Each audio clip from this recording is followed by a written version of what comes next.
And let's see, what else happened?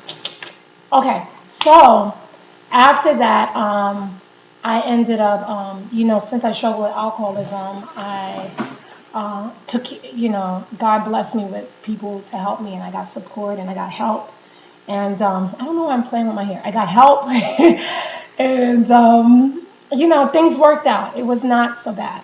So, in the midst of that, I think, so back in February 2000, February 97, February 22nd, 1997, I stopped drinking. That was my first sober day. So I've been sober like 15 and a half years since I was 19. Yes. That's the only reason I express my age. Otherwise, I would be so like, mind you, no one believes my age. Do the math, whatever. No one believes my age. It's okay. It's okay. I'll play whatever role. I know this is not the acting video, but I'll play whatever role you want me to play, as long as it's respectful or represents some kind of transformation. I'm in. Okay. So I'll play a 17-year-old if I must, to like 27-year-old instead of a 30-year-old, since no one believes I'm even tapping 30 or anything else.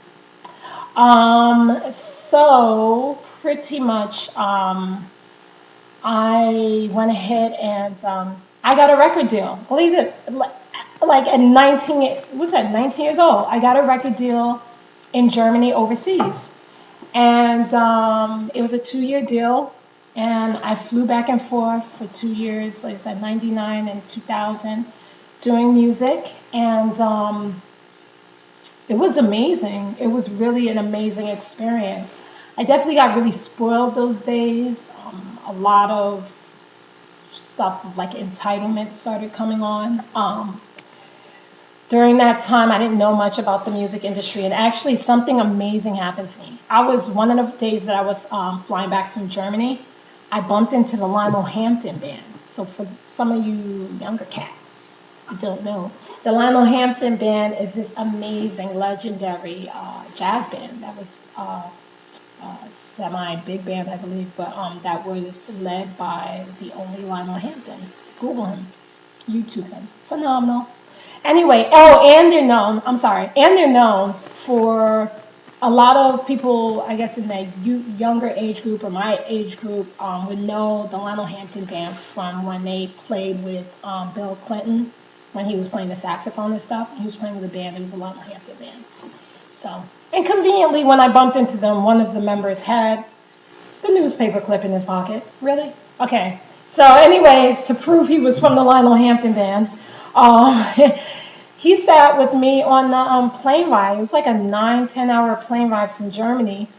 And the whole ride, he schooled me on the music industry, the entire ride. And all the stuff, the business aspect that a lot of people don't know. And he poured into me. I had no idea what he was telling me.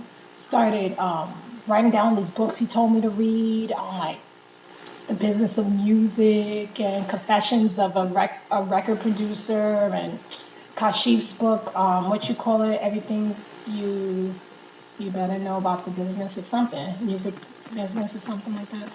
All these different books, so many, and I got informed, and I went out and I started reading them.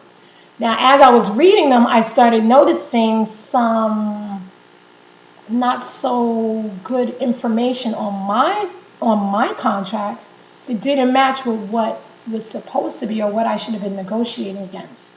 So I started confronting my producers, and they hated it, and they got pissed off. And pretty much they stopped, they just dropped me as an artist. Now, by that time, I had already recorded a full album. And I had, for the most part, I think like at least 10 songs we had did together. Believe it or not, they made me a hip-hop artist named Ebony. Yes, Germany, I tell you. Ebony. Now, Atieno, because that sounds too black. We're going to go Ebony for the Germans. Yes. So anyway... yeah, those were the days, right? Hustle. I still didn't have it to, self-respect in certain areas was just borderline because I wanted fame so badly. So yeah, what eventually happened was that I ended up getting getting debunked from the deal. Um, Overall, like, for like, I don't know how long, I was just kind of bouncing around with different contacts, A&Rs, and people like that throughout New York. I had a lot of fear of the industry. I really don't know why. Um, I just had a lot of fear, and long story short, and I had a lot of resentment at that point, right? For these guys dumping me, what I figured was dumping me. They left me alone. They dumped me. They left me for dead. And so I couldn't see how I was going to get up and go. And by this point, I think at the tail end, I realized, like, when we were shooting one of my music videos, that the staff and everybody was eating and hanging out. And I realized that I said, who's paying for this? And they said, it's on the budget. I was thinking, budget? Like, all the pieces started coming together, and I realized this was my money. Yeah, so that was that was adventurous. I mean, that was a lot to be exposed to. This was back in 2000. Good God. So then after that, for a while, I just kind of like bounced around. I went to Queensborough Community College for music and electronic technology. God is so good. The acceptance letter came in the mail, like, I think a couple of weeks after I left, after the production deal was over. And so here it was, because I wanted to know about the industry. So for the next, off and on, for the next 7 years, because it was a 2-year school, I admit I was in and out. I would be there a semester, and then I would leave for like a year and a half. And I would come back for 2 semesters, and I would leave. Yeah, I was just all over the place. But I'm grateful because I met people in different parts of being at the school that changed my life. I also ended up transitioning into the film industry, which I'll talk to you about in another time. And that was a section of my life, film industry versus temping. Good God. Anyway, so let's see here. Music. So I sang sporadically. Some point in QCC, I ended up hooking up with a couple of bands that were playing for talent shows, and I was able to sing with them. That was amazing. And one particular friend, Alex, she's an amazing guitarist. Amazing. By the way, sidebar, I'm learning guitar, beginner. I'm not going to play anything now, but this is the acoustic that I'm working on. Nothing fancy, just a beginner guitar. And